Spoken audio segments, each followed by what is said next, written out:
Blood, blood, अब blood को English में क्या कहते हैं? इंग्लिश में तो ब्लड ही कहेंगे। ब्लड माने क्या होता है? खून, रक्त, उर्दू में इसको लहू बोलते हैं। इंग्लिश में ब्लड बोलते हैं। अब ब्लड को ही हिंदी में रक्त कहेंगे और रक्त का ही उर्दू नाम हो गया लहू। आपको ब्लड के बारे में बता रहे हैं, ब्लड के क्या क्या गुण हैं। अब देखिए, पहला चीज आपको बता दें कि ब्लड का जो अध्ययन होता है, ब्लड का अध्ययन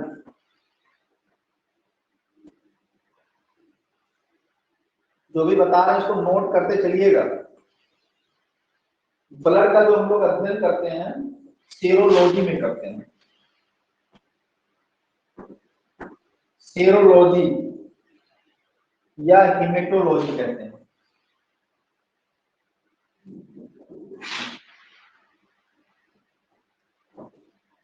हिंदी में क्या कहेंगे? रक्त कहेंगे, उर्दू में कहेंगे लहू।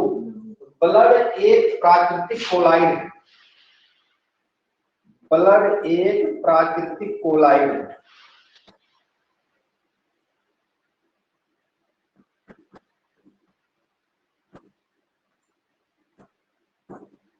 ब्लड एक प्राकृतिक कोलाइड है। खून एक प्राकृतिक कोलाइड है। प्राकृतिक मतलब नेचुरल, जो चीज प्रकृति से मिला है, अपने आप आया, इसको हमने परचेज नहीं किया, बनाया नहीं, प्राकृतिक हो गया। कोलाइड क्या है? कोलाइड, कोलाइड शब्द का विस्तृत अध्ययन कक्षा 12 में है। आपको ऐसे बता दे रहे हैं कोलाइड क्या है। तो खून को आप जब छानेंगे, जब खून को छानेंगे तो कपड़े में छानेंगे खून को, तो जो उसका लिक्विड पार्ट है वो तो नीचे गिर गया और उसका जो गाढ़ा वाला पार्ट है वो ऊपर ऊपर ही रह गया। उसी को हम कोलाइड कहते हैं।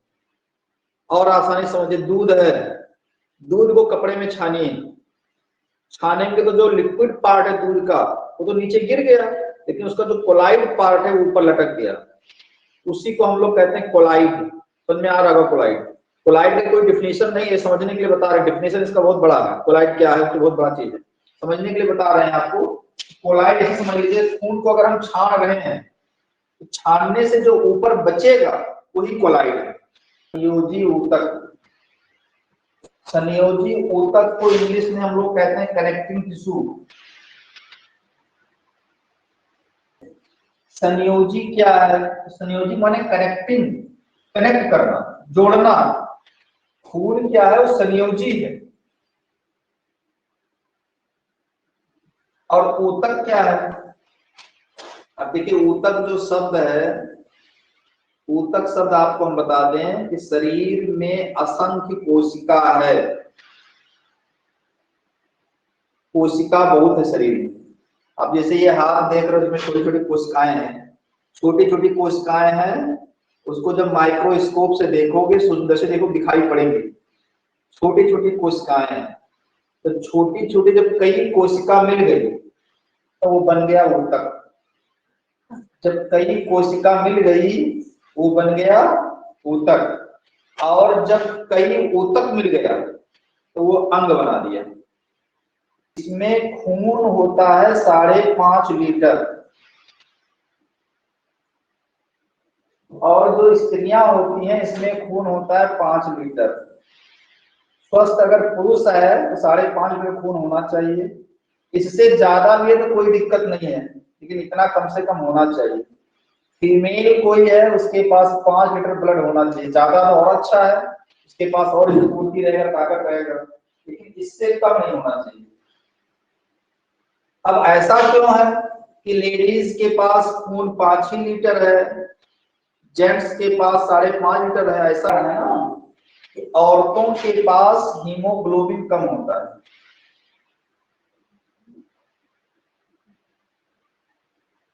औरतों के शरीर में हीमोग्लोबिन कम होता है।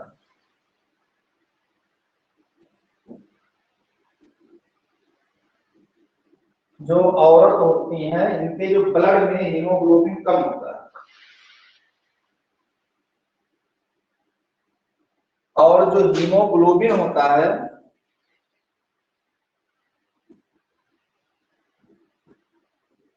हीमोग्लोबिन जो होता है ये आरबीसी बनाता है।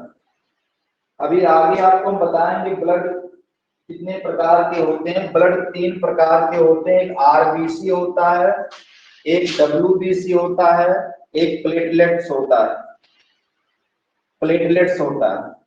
तो आरबीसी जो ये हीमोग्लोबिन होता है ना, ये आरबीसी को बनाता है, हीमोग्लोबिन ही आरबीसी बनाता है। अब हीमोग्लोबिन कम है, ये जो हीमोग्लोबिन है ये आरबीसी को बनाता है। अब जब उसका हीमोग्लोबिन ही कम है, आरबीसी भी कम रहेगा, जब आरबीसी कम रहेगा तो खून भी कम रहेगा उसके पास। इसीलिए औरतों के पास आरबीसी जब कम होने के कारण उसके पास खून कम होता है, ये उसका सही कारण बता रहे हैं आपको। तो अब इसमें जब हृदय से ब्लड जो वो है वो हृदय में है, हृदय से जब खून निकलता है ये शरीर में जाता है। शरीर मतलब हाथ पैर, जहां जहां खून जाना सब जगह जाएगा यहाँ से। तो जब यहाँ से निकलता है, हमारे शरीर में 2 प्रकार की नसें हैं, एक होता है धमनी, एक होता है शिरा। ये लोग शायद आप लोग जानते होंगे कि 2 तरह का नस होता है, शिरा और धमनी। जब हृदय से खून निकलता है तो धमनी के रास्ते निकलता है, धमनी से होते हुए जाता है, और जब वापस आता है, जैसे यहां से निकला तो शरीर में गया और शरीर से फिर वापस यहीं पर आता है। तो जब ये जाएगा तो ये धमनी के रास्ते जाएगा, धमनी से। धमनी एक नस है, धमनी मतलब कुछ और नहीं समझ लेना, धमनी एक नस है। और जब शरीर से वापस आएगा तो सिरा के रास्ते आएगा, सिरा से होते हुए आएगा, ये भी एक नस है। जाएगा धमनी से, आएगा सिरा से, जाएगा धमनी से, आएगा सिरा से। जो धमनी होता है वो थोड़ा, जैसे हाथ आप देखोगे तो हाथ के ऊपर नस दिखाई पड़ेगा, ये जो ऊपर नस दिखाई पड़ता है ये सिरा है। लेकिन जो नस अंदर रहता है, हाथ के थोड़ा सा अंदर रहेगा, वो तो दिखेगा नहीं, जल्दी दिखता नहीं, थोड़ा सा अंदर रहेगा, तो उसको हम लोग कहते हैं धमनी। तो हृदय से खून निकलेगा और शरीर में जाएगा। जब हृदय से खून निकलेगा और शरीर में जाएगा उस समय खून का जो स्पीड होता है वो 120 का होता है। जब हृदय से खून निकलेगा और शरीर में जाएगा तो 120 के स्पीड से जाता है, और यहां से जब लौट करके फिर हृदय में आता है तो स्पीड इसका 80 रहता है। इसी को कहते हैं ब्लड प्रेशर, बीपी। स्वस्थ मनुष्य का बीपी 120/80 होता है। स्वस्थ मनुष्य रहेगा, डॉक्टर के पास जाओ तो बीपी जब नापता है तो देखता है कि highest blood pressure 120, lowest blood pressure 80। अगर ऐसा है तो आप नॉर्मल है, कोई दिक्कत नहीं। लेकिन अब खून का स्पीड 120 से 130 हो जाए तब दिक्कत है, तब आदमी अनियंत्रित हो जाएगा, झगड़ा कर लेगा, गाली गलौज कर लेगा, एक्सीडेंट कर लेगा, कुछ भी गलत काम कर लेगा, क्योंकि खून बहुत तेज चल रहा है। अब जब आदमी तेज चलेगा तो नियंत्रण खत्म हो जाएगा उसका, इसी को कहते हैं ब्लड प्रेशर। लेकिन अगर खून का स्पीड स्लो हो जाए, आदमी भी स्लो हो जाता, सुस्त पड़ा रहेगा, लेटा रहेगा तो लेटे रहेगा, सोएगा तो सोएगा, खाएगा खाएगा, मतलब कुछ भी करने का मन ही नहीं करे, पड़ा रहेगा ऐसे ही, ना पढ़ने का मन करेगा ना लिखने का मन करेगा। इसीलिए जो खून का स्पीड है हमेशा ऐसे होना चाहिए, 120/80। 120 क्या है? जाने का स्पीड है। हृदय से जब खून निकलेगा शरीर में जाएगा तो 120 के स्पीड से जाएगा, और यहां से जब वापस आएगा तो 80 के स्पीड से आएगा। डॉक्टर इसी को चेक करता तो वो बताता है खून का स्पीड 120/80 है। 120 के स्पीड से गया, 80 के स्पीड से लौट कर आया, तो ब्लड का स्पीड हो गया 120/80। अभी मैं हीमोग्लोबिन के बारे में बता रहा था। तो शरीर में हृदय से खून निकलता है यहां से, और शरीर में जाएगा, तो जब जाएगा तो O2 जाएगा, ऑक्सीजन। हम लोग सांस लेते हैं तो ऑक्सीजन लेते हैं ना, O2 जाएगा शरीर में, और यहां से जब वापस आएगा CO2 वो लेकर वापस आ जाएगा। CO2 को बाहर निकालना है।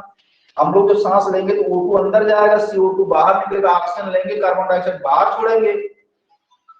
तो हीमोग्लोबिन का यही काम है, पूरे शरीर में ऑक्सीजन को पहुंचाना और ये ले जाकर शरीर में पहुंचा देगा, वहां से जो बचा हुआ कार्बन डाइऑक्साइड उसको लाकर हृदय को दे देगा, हृदय काम का चीज रख लेगा, बाकी सब सांस के रास्ते बाहर निकाल देगा। ये हीमोग्लोबिन का काम है। होता है डॉक्टर सुई जो डाल देगा उसका निडल ही उड़ जाएगा और दूर जाकर गिरेगा, इतना स्पीड 120 का स्पीड बहुत होता है ना। डॉक्टर हमेशा सुई सिरा में लगाता है, इसमें स्पीड कम होता है, 80 का स्पीड होता है। और सिरा हमेशा ऊपर रहेगा, धमनी दिखेगा ही नहीं, धमनी जल्दी कहाँ दिखता है, वो तो हाथ में थोड़ा सा अंदर रहता है, जल्दी दिखेगा नहीं।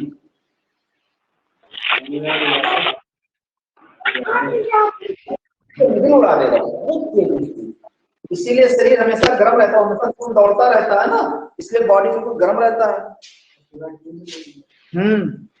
सिरा आराम से वहां कोई दिक्कत नहीं है। ये जानो आप कि जो धमनी होता है और सिरा दो चीजें हैं, इसमें वाल्व नहीं लगा रहता है। वाल्व टंकी में देखो पानी जा रहा है, तो पानी जब टंकी में जाता है, किसी घर में अगर टंकी मान लो लगा है, ये मान लो ऊपर छत के ऊपर टंकी रखा हुआ है, अब इसमें जब पानी यहाँ से जा रहा है, तब चाहे टिश्यू लगा हो या कुछ भी लगा हो, यहाँ से पानी इसमें जाएगा, इसमें वाल्व नहीं लगाता क्योंकि इसमें स्पीड है जाने का, खूब तेज जाएगा पानी, यहाँ गिरेगा।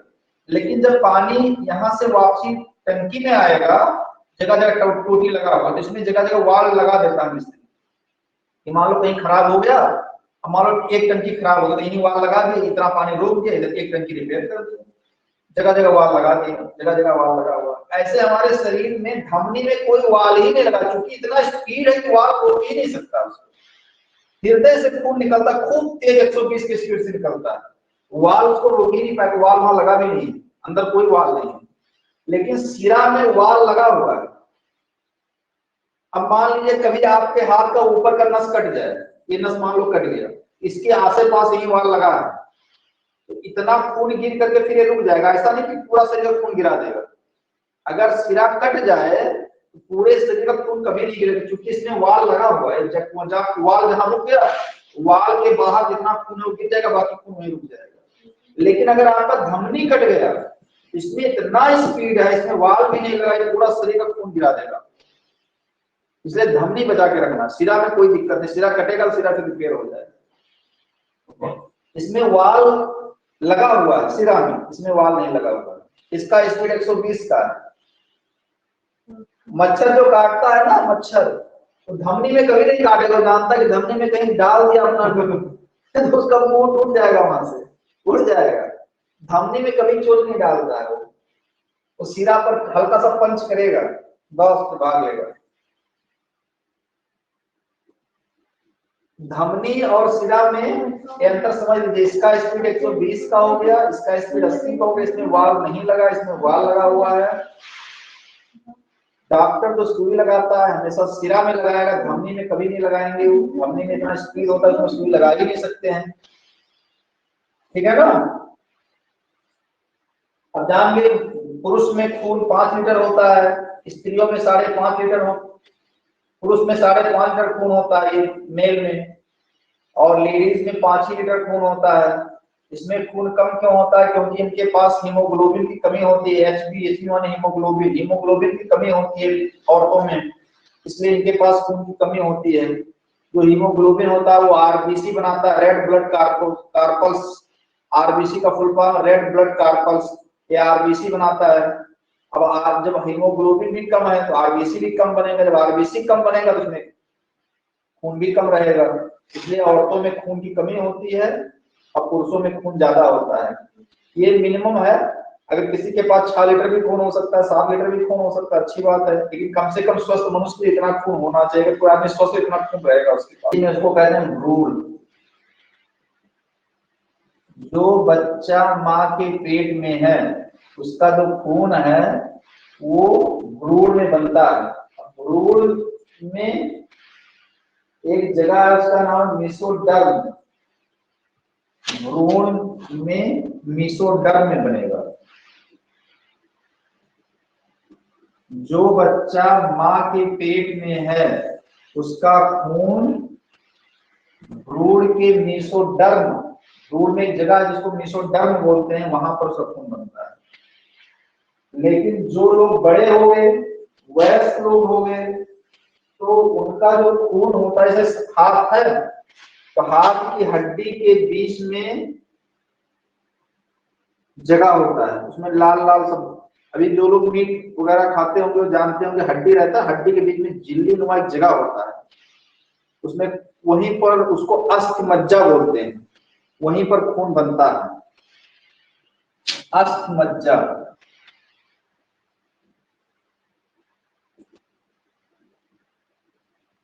बोन मैरो, इसको इंग्लिश में कहते हैं बोन मैरो,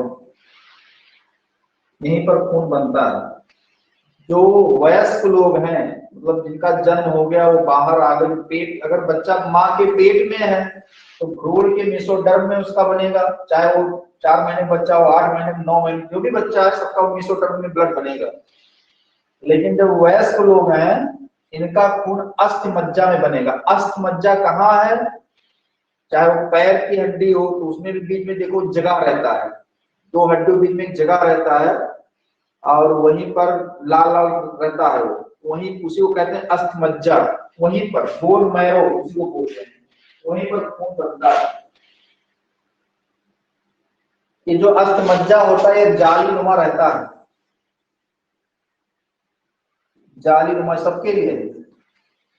अस्थि मज्जा चाहे हाथ का हो, ये ले लो तो हाथ का ऊपर में स्किन लगा हुआ है, फिर हड्डी हड्डी के बीच में एक जगह रहता है, जाली नुमा बना रहता है, उसको कहते हैं अस्थि मज्जा, इंग्लिश में कहते हैं बोन मैरो।